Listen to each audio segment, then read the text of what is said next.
Mateus capítulo 3,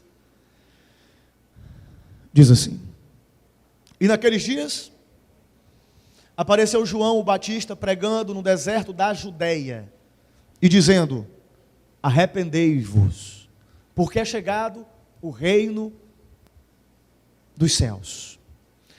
Aí, agora eu quero que você abra, por favor, no capítulo 4, versículo 12.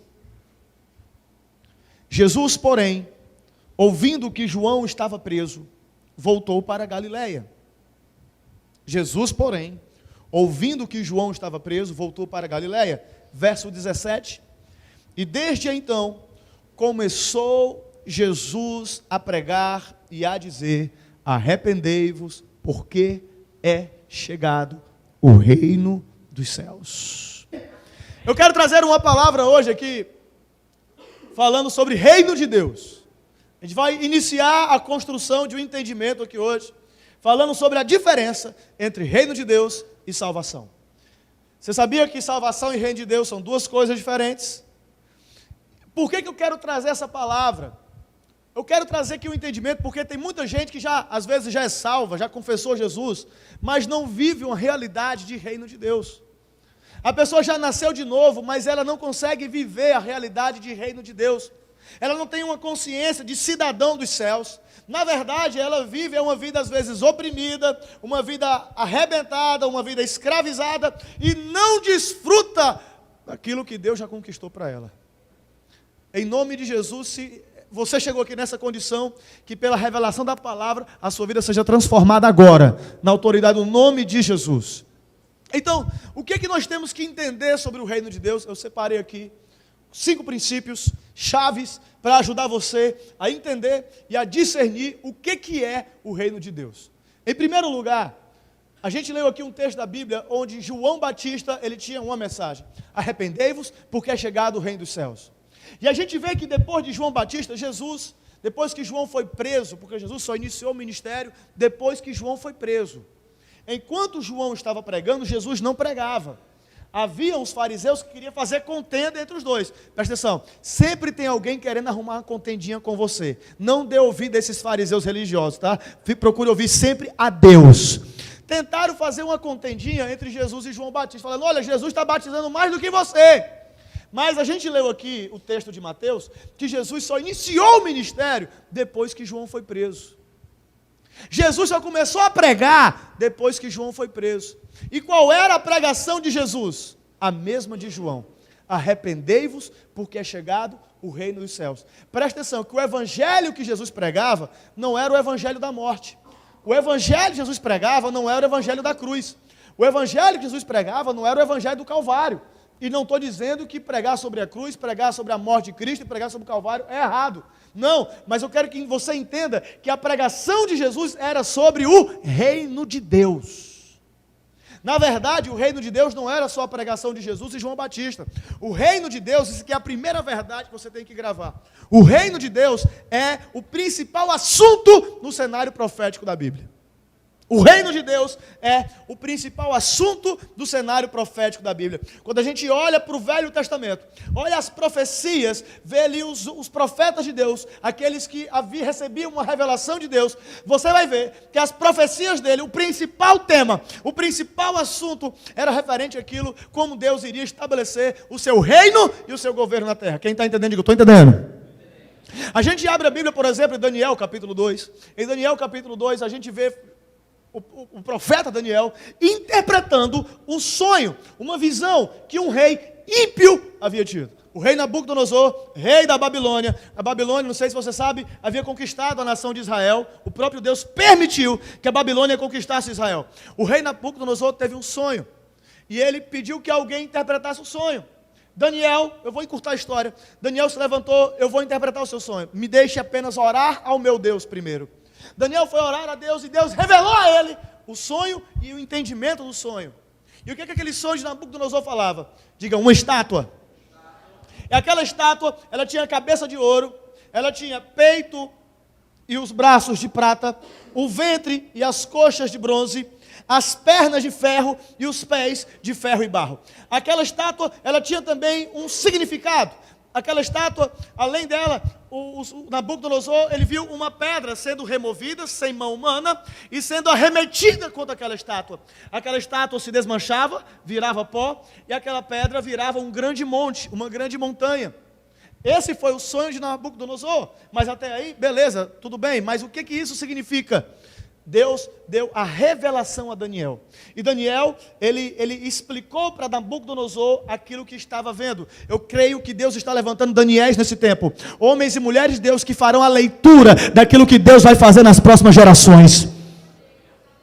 Daniel, ele falou, Nabucodonosor, esse foi o sonho, e eu vou te dizer agora qual foi o significado dele. O significado do sonho é, a cabeça de ouro é você. O reino da Babilônia. O peito de prata e os braços de prata, ali vai falar do Império Medo-Persa. Virá um reino que vai subjugar o seu. Virá um reino depois do seu. Depois do Império Medo-Persa, o ventre de bronze e as coxas de bronze, fala de um terceiro reino. O reino grego, Alexandre o Grande. Alguém já ouviu falar, quem estudou história? Alexandre o Grande, aquele homem que conquistou o mundo civilizado em um curtíssimo espaço de tempo. Alexandre o Grande, ele conquistou, foi o reino grego. Mas depois de Alexandre o Grande, depois da Grécia, viria um outro reino. Diga, Roma. O Império Romano, que era o império exatamente que Jesus e João Batista estavam vivendo. Mas preste atenção que a revelação não termina aí.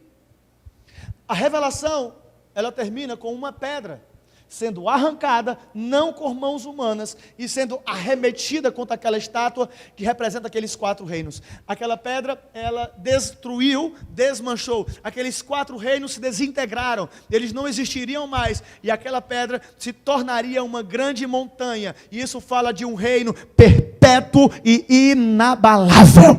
Eu não sei se você sabe de quem que eu estou falando, querido, mas essa pedra, ela é Jesus Cristo, a rocha que ele é a rocha que os construtores rejeitaram. Jesus é essa pedra. Ei, passou Nabucodonosor, passou o Império Medo-Persa, passou o Império Grego, passou o Império Romano. Você vai ver hoje, Irã e Iraque são apenas sombras do que um dia a Babilônia e a Pérsia foram um dia. Você vai ver que o país grego, que hoje é um dos mais pobres da Europa, é apenas uma sombra daquilo que Alexandre o Grande fez um dia. Você vê que Roma hoje não se compara àquilo que um dia ela foi. Mas você percebe que o reino de Jesus Cristo, ele nunca mais foi o mesmo. Depois que Jesus pisou na terra, o seu poder se manifestou e se alastrou sobre todas as nações. E eu quero dizer para você que ainda é só o começo. O reino de Jesus passarão os céus e a terra, mas o reino do Senhor, ele é perpétuo e inabalável. Aleluia!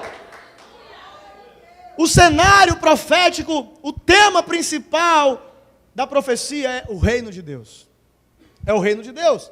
Agora, o que é o reino de Deus? Antes de eu falar do reino de Deus, eu tenho que te dizer qual é a porta de entrada para ele. Como que a gente faz para entrar no reino de Deus? A mensagem de João dizia: arrependei-vos, porque é chegado o rei dos céus. A mensagem de Jesus também dizia: arrependei-vos. A palavra arrependei-vos, ela vem do grego metanoia. Diga, metanoia. Metanoia. Metanoia, mudança de mentalidade.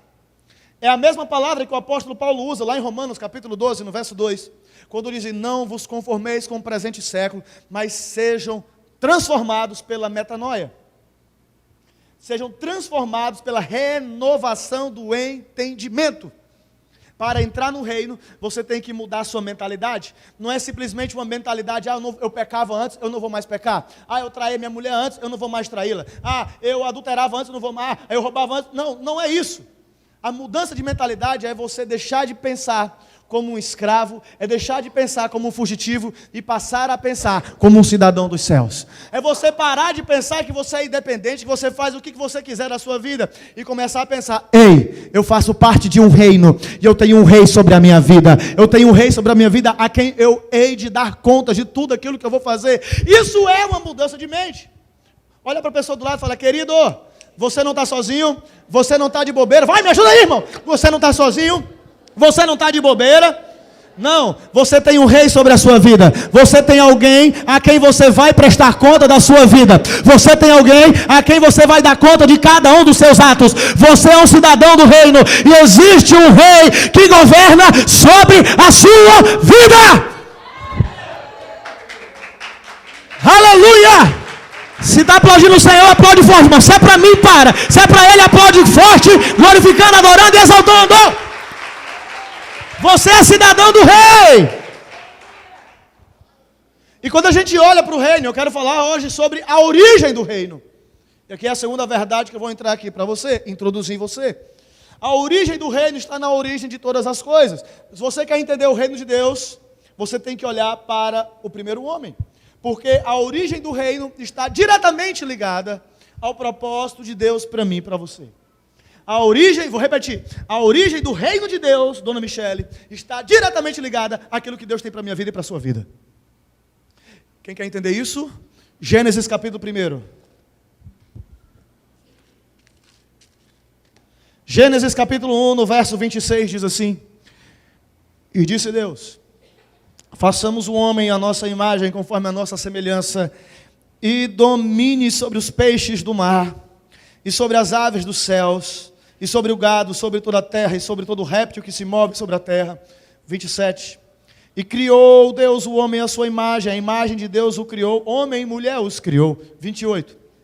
E Deus os abençoou, e Deus lhes disse: frutifiquem, multipliquem, encham a terra e sujeitem-a, e dominem sobre os peixes do mar, sobre as aves do céu, e sobre todo o animal que se move sobre a terra. Essa palavra foram as palavras que Deus liberou para o primeiro homem. Preste atenção, Gênesis capítulo 1 e Gênesis capítulo 2 não tem pecado ainda. O pecado ele só entra no capítulo 3. O capítulo 3 de Gênesis é o capítulo mais trágico de toda a Bíblia. É onde está relatado ali o primeiro pecado. E o pecado que mudou a história e o destino de toda a humanidade. Antes de chegar ali naquele pecado, deixa eu mostrar para você como é que era a vida de Deus para o primeiro homem. Qual era o propósito de Deus para aquele homem e, consequentemente, para mim e para você. Primeiro lugar, olha aqui esse texto. Quando você olha aqui, Gênesis 1, 26, a Bíblia diz assim: façamos o homem à nossa imagem, conforme a nossa semelhança. Diga, façamos. Preste atenção numa coisa. Aqui, você tem que entender que o homem, primeiro, ele foi criado no espírito, e depois foi criado no natural, do pó da terra. Me ajuda para ficar didático e você gravar melhor, diga assim: primeiro, o homem foi criado espiritualmente. Depois, somente, que ele foi criado no mundo natural. O homem, ele foi criado e formado. Quando Deus ele criou todas as coisas, Ele criou pelo poder da sua palavra. Ele criou como? Ele criou pelo poder da sua palavra. Ele criou a terra, o céu, o mar, e falou: terra, dê. A terra que ficou responsável de produzir os animais. Não foi Deus quem criou, foi a terra. Os animais terrestres, as águas, os animais aquáticos, e assim sucessivamente. Mas o homem foi diferente. Deus, ele decidiu voluntariamente, ele fez um concílio com ele mesmo, o Pai, o Filho e o Espírito Santo, e disse assim: ó, façamos, plural, façamos. A palavra façamos aqui, ela vem do hebraico bara. Bara significa criar a partir do nada. É um verbo que somente Deus pode conjugar. Criar a partir do nada. O nada, não existe nada, vácuo. Deus, ele cria algo. Só Deus pode fazer isso. As leis da termodinâmica, elas ensinam que nada se cria, tudo se transforma. A lei da termodinâmica, que os físicos desenvolveram para a gente nas eras passadas. Mas Deus, ele criou o mundo e criou eu e você a partir do nada. E somente depois que ele criou o homem no espiritual, que ele formou o homem do pó da terra. Preste atenção, você foi criado e formado. Você foi criado primeiro no céu e só depois você foi criado na terra. Você tem que entender que a tua origem não é a terra, a tua origem é o céu. O céu não é somente o lugar para onde você vai quando morrer. O céu é o lugar de onde você veio.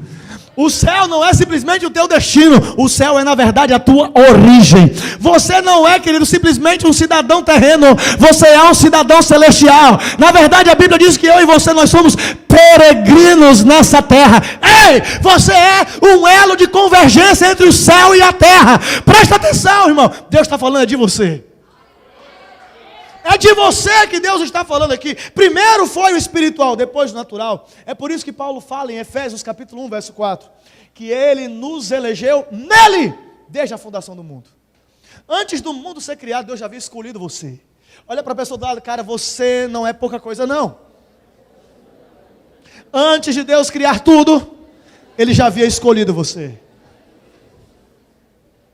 Disseram um dia para você que você era um nada, que você não ia dar certo, que você não ia ter sucesso na vida, que você não ia conseguir nada. Ei, esquece essas mentiras todas, querido, porque Deus escolheu você antes da fundação do mundo. Aleluia! Antes da fundação do mundo, Deus já tinha escolhido você, Deus já tinha um plano para você, Deus já tinha um projeto para você, Deus já tinha um propósito para você, Deus já tinha um sonho para você, Deus já tinha uma obra para você, Deus já tinha uma missão para você. Ele já tinha tudo isso para a tua vida. Mas Ele não fez o homem de uma forma qualquer. A Bíblia diz: façamos o homem à nossa imagem, conforme a nossa semelhança. Diga imagem e semelhança. A palavra imagem vem do hebraico tselem, a palavra semelhança vem do hebraico damut. Fala de quê? Imagem. Primeiro eu vou te ajudar a entender o que é a imagem. Deus, Ele não é físico, Deus é espiritual. Então a gente não foi feita a imagem física de Deus, porque Deus não é físico, Deus é espírito.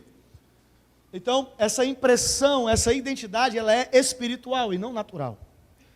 Mas olha que interessante isso. Essa palavra imagem, tselem, ela é a mesma imagem, ela é a mesma palavra utilizada para falar de imagem de escultura. Quando a pessoa vai num templo pagão e tem ali imagens de ídolos, aquelas imagens, elas têm um propósito. Qual é o propósito delas? Elas têm um propósito de representar uma divindade, sim ou não? Elas representam uma divindade naquele lugar de culto. Mas olha que tremendo. Por que Deus, ele abomina o culto a esse tipo de imagem, de ídolo? Por que Deus proíbe o homem de fazer essas imagens? Pergunta, por quê? Porque Ele já fez as imagens dele.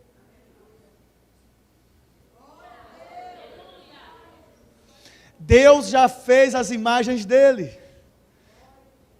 E as dele são muito melhor do que a que o homem pode fazer. Pergunta o vaso do lado e fala assim: querido, você não está entendendo? Ele está falando de você. Você é a imagem que Deus criou para representá-lo nessa terra. Você está no santuário de Deus, que é a terra. Você é a imagem do seu Deus. Você está aqui para representar o seu Deus, Criador dos céus e da terra. Querido, você pode adorar a Ele por isso. Você pode glorificar a Ele. Você pode adorar a Ele por isso. Você pode glorificar a Ele por isso, irmão. Mas tem mais, diga assim, tem mais. Diga, tem mais. Quando o imperador romano, que foi a época em que Jesus e João Batista estavam vivendo aqui, quando o imperador romano ele conquistava determinada nação, o que é que o imperador romano fazia? Ele colocava uma imagem dele. Os imperadores, Diocleciano, Nero, Cláudio, eles e os demais, Augusto, eles fizeram o quê? Eles criaram imagens dele. Para quê? Para que um cidadão daquele país olhasse para aquela imagem, não somente prestasse culto a ela, mas, sobretudo, reconhecesse quem é que estava no comando naquele país. Reconhecesse quem é que estava no comando, no governo daquela nação. Eles olhavam para aquela imagem, a imagem de um imperador, e eles entendiam automaticamente: é ele que manda aqui agora. Aí Deus pega e faz você como imagem dele, para que toda a criação olhe para você e automaticamente pense assim: eles representam a imagem de quem está no governo de todas as coisas. Querido, preste atenção aqui numa coisa. Quando Deus colocou o homem ali no jardim, Deus os abençoou, sim ou não? E a bênção de Deus, ela tem 5 aspectos. Ele vai falando: e Deus os abençoou e Deus lhes disse, vamos contar comigo? Frutificai, multiplicai-vos e encham a terra, e sujeitai-a, e dominai. Olha só, 5 coisas: frutificar, multiplicar, encher, sujeitar e dominar. Eu falo isso no meu livro Casa do Pai. Eu não vou falar dessas 5 coisas, vou falar só de 2. Vou falar de sujeitar e dominar.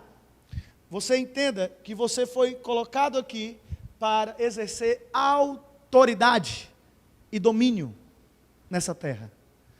Não sobre pessoas, mas sobre a criação. Você foi colocado aqui para exercer domínio. Querido, você tem que entender quem você é. Os naturalistas, o mundo lá fora, quer fazer você achar que você não é nada. Essa é uma estratégia do diabo. É desmistificar a sua identidade. É fazer você pensar que você não é nada. Dizer, olha, você é um parente do macaco. Olha, se ele é, parabéns para ele. Eu não, eu sou a imagem e semelhança de Deus. Você está entendendo? Eu não conheço nenhum macaco que virou gente ainda. Então, quem crê nisso não tem como provar, é uma atitude de fé. E se for para ter fé em macaco, eu prefiro ter fé em Deus. Então, se você crê que você veio do macaco, é uma opção sua, parabéns para você, tá certo? Eu creio que eu vim de Deus, eu creio que eu fui feito à imagem e semelhança dele. Alguém aqui veio do macaco ou alguém crê comigo? Pronto. Então, presta atenção numa coisa, coloca na tela Salmo 8, verso 5. O Salmo 8, verso 5, ele fala como que Deus nos fez. A Bíblia diz no Salmo 8, que nós fomos feitos, esse texto ele é muito tremendo, nós fomos feitos um pouco menor que os anjos, e coroaste de glória. Você está entendendo como foi que Deus fez você? Ei, não olha para Adão como aquele homem da caverna, arrastando uma mulher numa mão pelos cabelos e na outra com um pedaço de pau. Não imagine um Adão daquela maneira. Não, ele era a imagem e semelhança de Deus, você está entendendo, amém? Ele foi feito um pouco menor que os anjos e coroado de glória. Olha para a pessoa e fala assim, meu lindão, você foi feito um pouco menor que os anjos. Não pense que você veio do chimpanzé. Não pense que você veio do macaco. Você foi feito um pouco menor do que os anjos e Deus coroou você de glória. Você foi coroado de glória. Você é a obra-prima de Deus. Você é a obra-prima da criação. Você é a coroa da criação. Aleluia!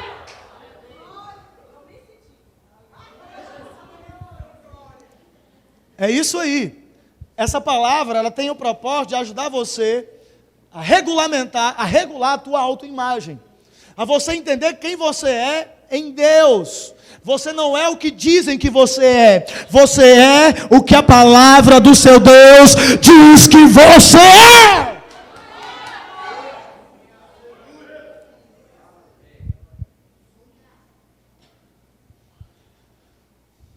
Mas aí você vê que o homem perdeu o reino. E isso é uma grande tragédia. A gente chega em Gênesis 3 e o homem perde o reino. Presta atenção. Ele perdeu o reino e ele morreu. Mas ele não caiu duro para trás. Eu vou te ajudar a entender o que é a morte no conceito da Bíblia. Numa mente viciada no pensamento grego, socrático, platônico, o conceito de morte é um conceito de aniquilação. Diga, no pensamento grego, o conceito de morte é aniquilação. Mas no conceito bíblico judaico-cristão, o conceito de morte não é aniquilação. O conceito de morte é separação. Quando o homem morre, aqui, eu vou falar aqui no aspecto terreno, a sua alma não foi aniquilada, a sua alma foi separada do corpo. Adão tinha uma palavra, se você comer dessa árvore, você vai morrer. Adão comeu, mas ele não caiu para trás. Mas ele morreu. Ele morreu em que sentido? Sentido espiritual. Quando ele come daquele fruto que ele não deveria comer, quando ele transgride a ordem de Deus, ele morre espiritualmente. Ele estava separado de Deus agora. É por isso que Deus no jardim teve que abrir a boca para falar. Porque é muito provável que antes do pecado Deus não precisasse abrir a boca para falar com Adão. Porque Adão era espiritual, estava ligado direto com Deus. Não precisava nem Deus abrir a boca. É igual eu e você aqui, que Deus fala com a gente dentro de nós. Você entende isso, amém? Provavelmente era assim que Deus falava com Adão. Mas quando Adão peca, ele morre espiritualmente, e esse vínculo, esse cordão umbilical, ele é cortado. Deus não podia mais falar ao coração de Adão, porque Adão estava morto. Como que Deus teve que falar? Com a boca. Aí por isso que Deus disse assim, ó, Adão, onde estás? Eu já pedi a Deus, eu tinha que tomar uma decisão muito séria. E eu pedi assim, Deus, fala comigo em voz audível. Pedir para Deus falar em voz audível é assumir que nós estamos desconectados dele. Deus não tem que falar em voz audível com você. Sabe com quem que Deus tem que falar em voz audível? Pergunta, com quem? Com quem está no mundo, lá fora. Que está morto espiritualmente. Por isso que é muito comum a gente ouvir história de pessoas que estavam às vezes numa boate, num bar, numa casa de massagem, e ouve alguém audivelmente falando, volta para a minha presença. E aquela pessoa, ela olha para trás e não vê ninguém. E ela fica, meu Deus, eu estou ficando maluco. Não, é o próprio Deus falando com você. Mas ele teve que falar audivelmente, porque você não conseguiu ouvir no seu coração. Você está entendendo, irmão, amém? Mas Adão pecou. E tudo aquilo que ele tinha, ele perdeu. Você quer ter noção do que Adão perdeu? A tua Bíblia está aberta em Gênesis. Vira uma página assim, ó, só uma. No capítulo 3. Olha o que a Bíblia diz no verso 17. E a Adão diz, porquanto deste ouvidos à sua mulher, ó marido, ó, não escute suas esposas não, viu? Está vindo aqui a Bíblia dizendo, né? Porque ele deu ouvido à mulher dele. Eu estou brincando, escute suas mulheres, pelo amor de Deus. Eu estou brincando, pode ouvir a sua esposa, homem. Não use isso aqui como justificativa, não. Estou brincando, viu, amor? Não, amor, não bate em mim, por favor. Amor, por favor. Amor, ela está em casa, tu vai ver.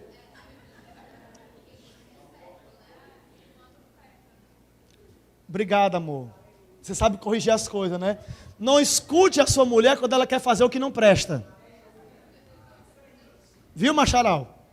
Macharal, não escute sua mulher quando ela quer fazer o que não presta. A minha mulher é uma santa, uma mulher de Deus.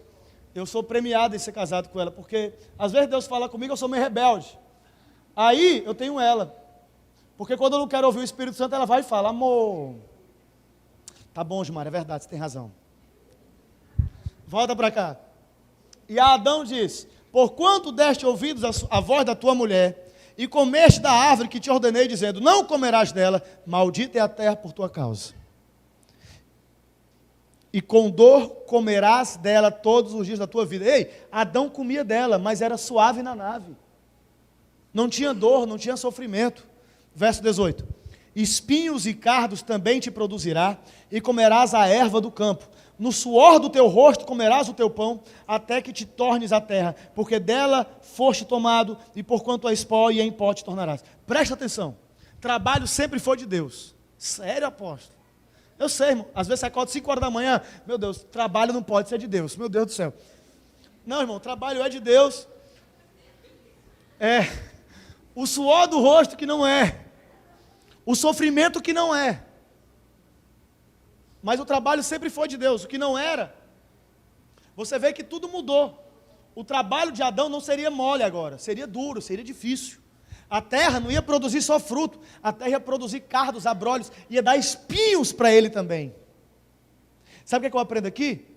A rebelião de Adão fez com que a terra se rebelasse contra ele. Quanto mais rebelde você está diante de Deus, mais a criação se rebela contra você. A terra se rebelou contra Adão. Querido, olha como é que o homem tem que fazer com a terra hoje. Para o homem arrancar alguma coisa da terra, ele tem que ferir a terra. Tem que jogar agrotóxico. Dizem que o homem não conseguiria ter as colheitas que tem, se não jogasse os venenos que joga nas lavouras. O homem, para arrancar alguma coisa da terra, ele tem que ferir a terra. Olha o estrago que o homem faz na natureza. Você vê. Por quê? Porque a terra se rebelou contra o homem. E agora é uma guerra. Antes o homem dominava e sujeitava. Você está entendendo isso? Amém? Aí você lembra que Deus ele teve que destruir tudo? Ele mandou um dilúvio e afogou tudo e todo mundo. E Deus recomeçou tudo com Noé. Quem conhece essa história? Vocês conhecem, né? Abre a Bíblia em Gênesis 9 para eu te mostrar uma coisa. Passa assim umas 3 folhas. 1, 2, na minha foi só 2.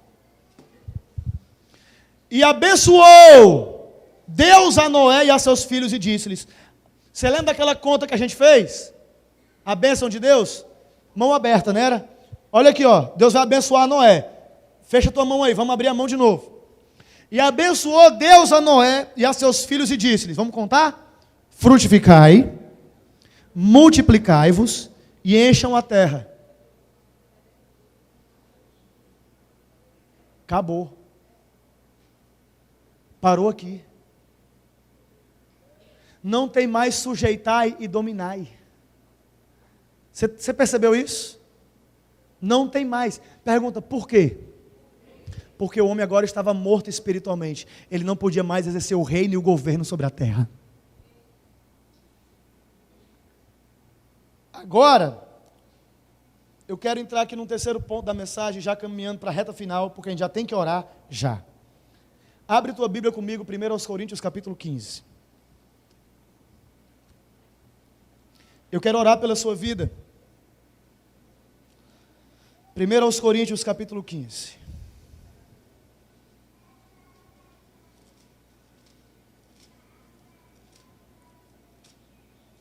Verso 45, eu vou ler dois versículos, o 45 e o 50. O 45 diz assim: quem ama a Bíblia? Ih, rapaz, quem ama a Bíblia? 1 Coríntios 15, 45 diz: e assim está também escrito: o primeiro homem, Adão, foi feito alma vivente. Diga assim: o último Adão, em espírito vivificante. Veja que a Bíblia está falando de um primeiro Adão, que era aquele lá de Gênesis, e está falando também de um segundo Adão, que fez de mim e de você um espírito vivificante. Quem é esse segundo Adão? Quem é o segundo Adão? Quem é o segundo Adão? E o que foi que ele fez de você?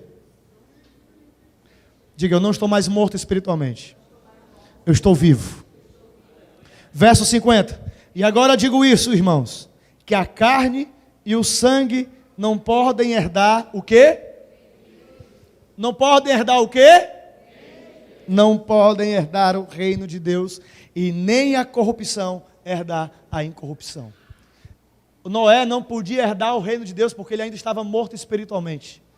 Mas Jesus, se Adão matou todos nós espiritualmente, Jesus, ele vivificou cada um de nós.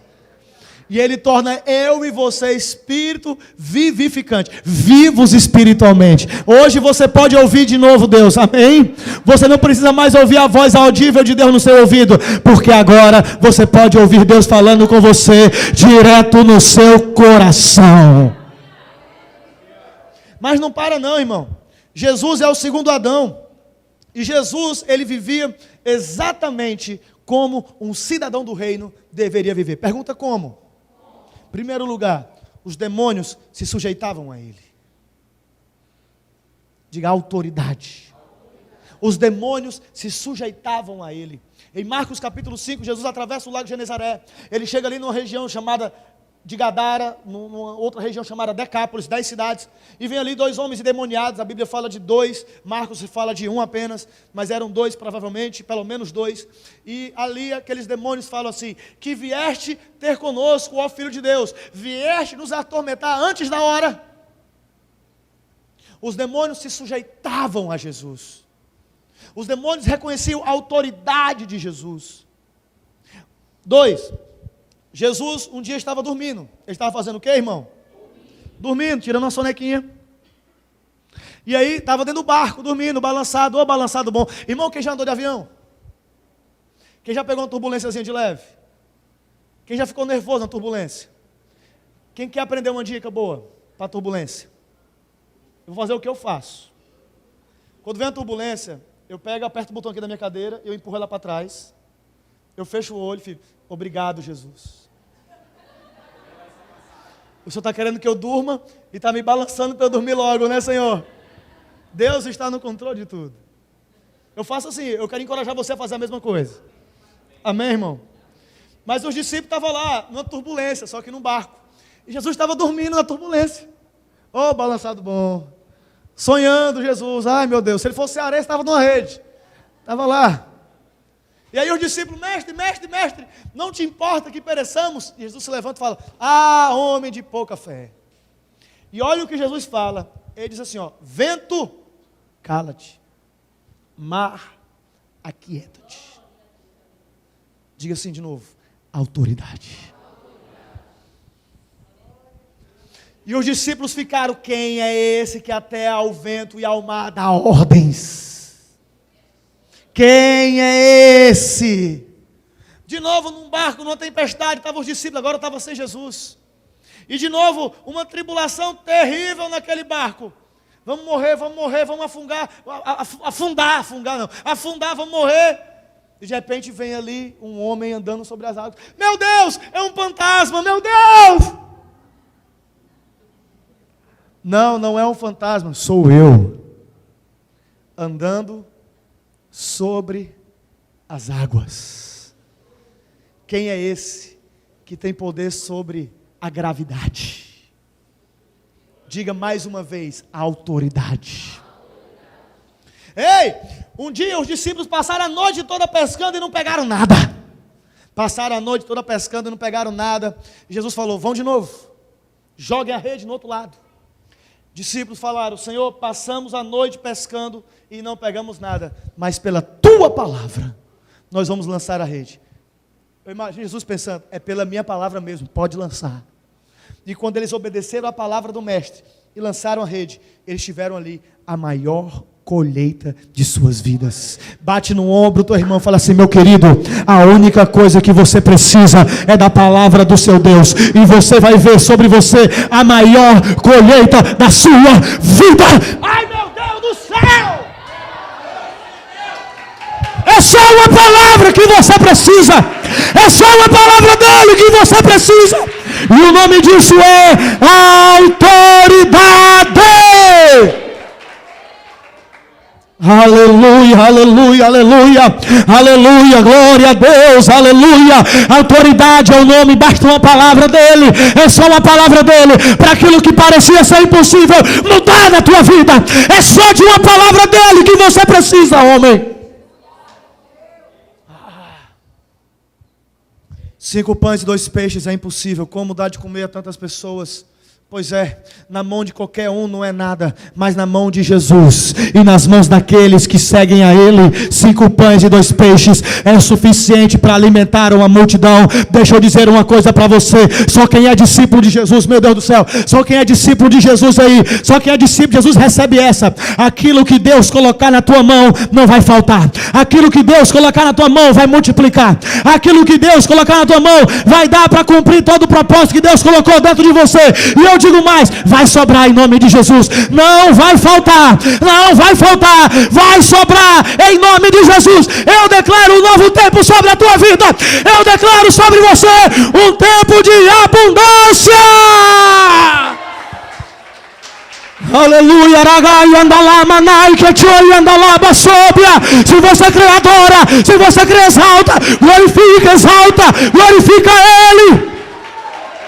Aleluia. Autoridade, autoridade, autoridade, autoridade. A fama de Jesus cresceu, o nome de Jesus ficou famoso. Um dia ele chegou numa cidade, meu Deus, ele cura enfermos, ele expulsa demônios, ele manda o vento parar, ele acalma a tempestade. Se eu somente tocar na orla da sua veste, eu sararei. Se eu somente tocar na roupa dele, eu serei curada. De repente aquela mulher avança, ela rompe a multidão, ela está fraca, ela está cansada, ela está desanimada. Talvez essa seja a sua condição, talvez você se sinta fraco, cansado, desanimado. Eu dou uma palavra para você hoje, não tenha medo, não pare, não desista, mas rompa com a multidão e toque nele, porque se somente você tocar, você será sarado. Se eu somente tocar nele, eu sararei. Ela consegue tocar na roupa de Jesus, e o que aconteceu? Ele fez o escândalo. Meu Deus, quem me tocou? Mestre, que história é essa, mestre? Está todo mundo te apertando, está todo mundo... Não. Alguém me tocou de um jeito diferente, porque de mim saiu poder, porque de mim saiu virtude, porque de mim saiu poder, de mim saiu virtude. Ei, está na hora de você vir para o culto de um jeito diferente, querido. Todo domingo tem gente aqui, mas hoje é o dia de você tocar nele de um jeito diferente. Hoje é o dia de você tocar no seu mestre de um jeito diferente. Hoje é o dia de você tocar nele e virtude do céu vir sobre a sua vida. Rompa com o normal, rompa com o usual, e hoje faça uma adoração extravagante diante do teu Deus, e você vai ver os céus se abrindo em teu favor. Aleluia! Você quer saber como é que Adão era antes do pecado? Não, não, não, não. Ele não era um hominídeo. Ele não era um cavernícola. Não, ele não era quase um macaco. Não, ele não arrastava a mulher pelos cabelos numa mão e na outra um pedaço de pau. Não, não. Se você quer saber como Adão era antes do pecado, olhe para Jesus. Porque Jesus é o segundo Adão. Presta atenção. Se o primeiro Adão fosse simplesmente um homem das cavernas, como querem pintar aí, eu acho legal o que a Bíblia diz em Gênesis 3:24. Em Gênesis 3:24, a Bíblia diz que Deus expulsou o Adão do jardim. Deus fez o quê? Expulsou o Adão do jardim. Deus expulsou aquele homem daquele jardim. E Deus colocou querubins para guardar o jardim. E uma espada de fogo flamejante para guardar a árvore da vida. A Bíblia conta a história de que apenas um anjo destruiu um exército de mais de 160 mil soldados. Um único anjo. E Deus, para guardar o jardim do Éden, coloca não um querubim, mas a Bíblia fala no plural, querubins. Você quer mesmo achar que Adão era um homem qualquer? Se você quer entender como era Adão antes do pecado, olhe para Jesus. A gente, eu e você, só usamos 10% do nosso cérebro. Imagina o que nós podemos fazer se nós usarmos 15%. O que nós podemos fazer se usarmos 20%. O que nós podemos fazer se usarmos 30%. O que nós podemos fazer se nós usarmos 50%. Imagina só se nós pudermos usar 100% das nossas faculdades cognitivas. Imagina o que nós não poderíamos fazer. Não, o primeiro homem não era um homem das cavernas. Ele era feito um pouco menor que os anjos, coroado de honra e de glória, imagem e semelhança do seu Deus. Esse é o propósito eterno. E Jesus, o segundo Adão, ele veio exatamente para restaurar isso na minha vida e na sua. Deixa eu te dizer uma coisa. Em quarto lugar, o reino não é só para o futuro. O reino é para agora. O reino não é só para quando Jesus voltar. O reino é para agora. Em Mateus 12:28, Jesus estava expulsando demônios. E os religiosos estavam dizendo: você está fazendo isso é por Beelzebu. Jesus abre a boca e fala assim, presta atenção. Se porém eu expulso demônios pelo Espírito de Deus, certamente é chegado o reino de Deus sobre vocês. Quem aqui já teve a experiência de expulsar o demônio de alguém? 1, 2, 3, 4, 5, 6 pessoas. Quem aqui já é crente, já nasceu de novo? Pode levantar a mão, irmão. Você que levantou a mão, eu quero dizer para você que essa experiência é para todos vocês que levantaram a mão. Viu, caixa de som? Essa experiência é para você que levantou a mão, viu?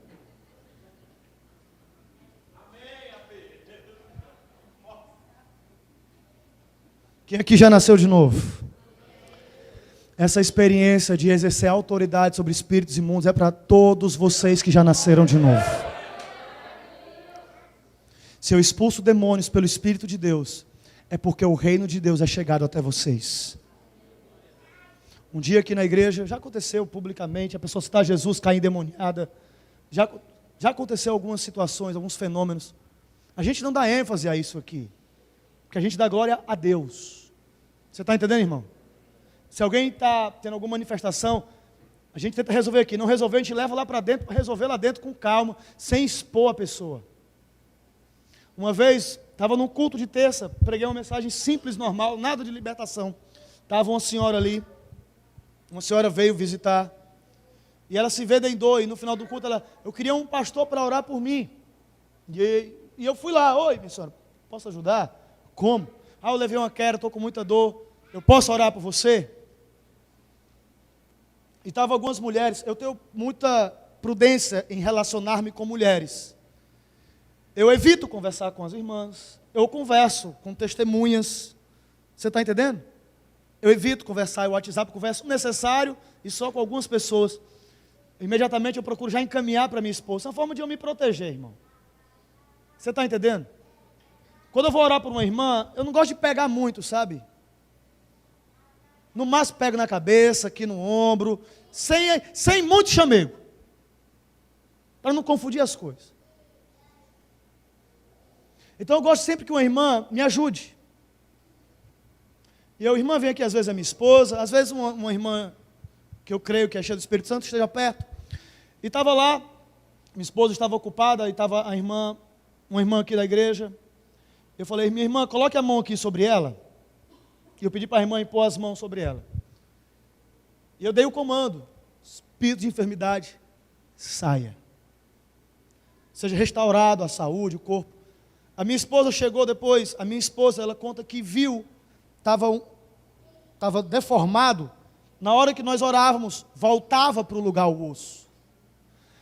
A mulher começou a gritar, ai, começou a gritar de dor. A irmã que estava com as mãos impostas sobre ela, sentiu mudando a estrutura óssea.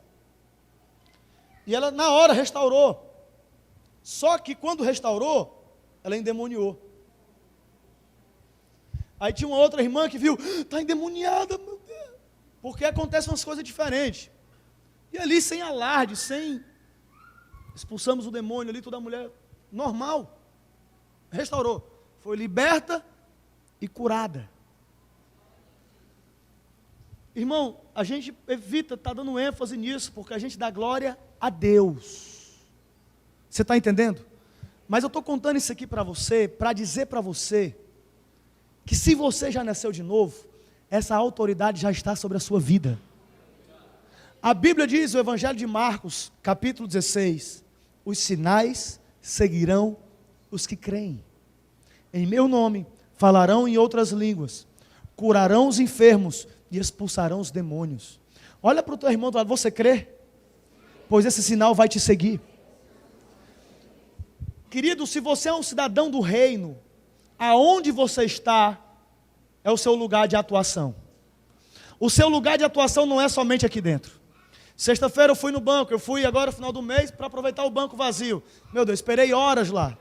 Não deu certo, não funcionou. Mas serviu que eu vi uma pessoa que há muito tempo eu não via, uma pessoa muito querida. E essa pessoa nem me reconheceu, há tanto tempo que nós não nos víamos. E a gente começou a conversar, ela começou a desabafar. E naquela conversa, eu percebi, deixa eu orar por você. Dentro do banco, irmão.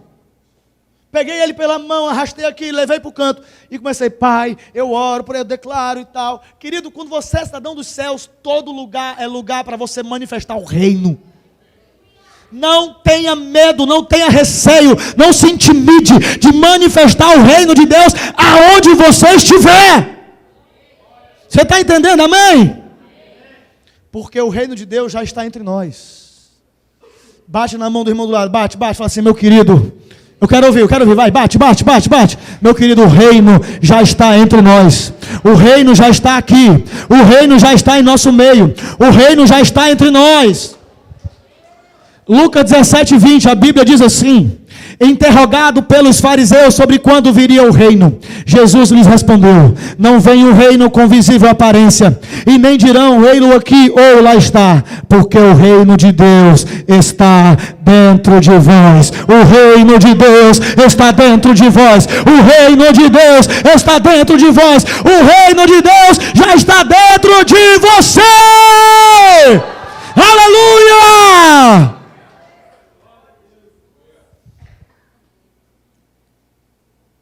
O reino já está em você. O reino não é um código de leis, não é um código de conduta, não é algo de fora para dentro. Jesus falou assim, que o reino de Deus não é comida nem bebida, mas o reino de Deus é justiça, paz e alegria no Espírito Santo. O que é o reino de Deus? É o governo do Espírito Santo em mim e através de mim sobre a terra. O reino de Deus é o governo do Espírito Santo em você e através de você sobre a terra. Eu quero orar pela sua vida. Se coloca de pé, só para parecer que está acabando. Eu queria pedir, por favor, que ninguém vá beber água. Por favor. Ninguém vai ao banheiro. Segura a onda aí. Só se estiver estourando a bexiga, aí você vai. Se não, fica aí. Porque tem gente que na hora da oração foge. Foge. Eu sei que não é sede. Tem medo de acontecer alguma coisa, eu acho. Você não vai mais fugir, você vai ficar na presença de Deus. Fica aí. Presta atenção. O reino já está aqui. Isso já é um fato. Isso não é para amanhã, não é para o futuro. O reino é agora. E mais na frente. O reino é e ainda não. Nós já podemos exercer o reino, manifestar o reino aqui. Hoje. Para depois nós contemplarmos ele na plenitude, na volta de Jesus. Mas deixa eu dizer uma coisa para você. A Bíblia diz em Apocalipse que ele já constituiu eu e você, reis e sacerdotes. Você já é rei e sacerdote. Você não é só um sacerdote. Você não é só um rei. Você é rei e sacerdote. Jesus diz que ele é o rei dos reis e senhor dos senhores. Esses reis que Jesus é rei sobre eles, não são os reis da terra, não são os presidentes, não é a rainha da Inglaterra. Esses reis que Jesus reina, são aqueles que participam do reino dele. Você não é um escravo, você não é um plebeu. Deus levantou você para ser um cidadão do reino. Muitas pessoas já nasceram de novo, já entregaram suas vidas a Jesus, mas não vivem uma realidade de reino. Sofrem no casamento, sofrem nas finanças, sofrem na saúde, sofrem na vida espiritual. Chegou o tempo disso mudar.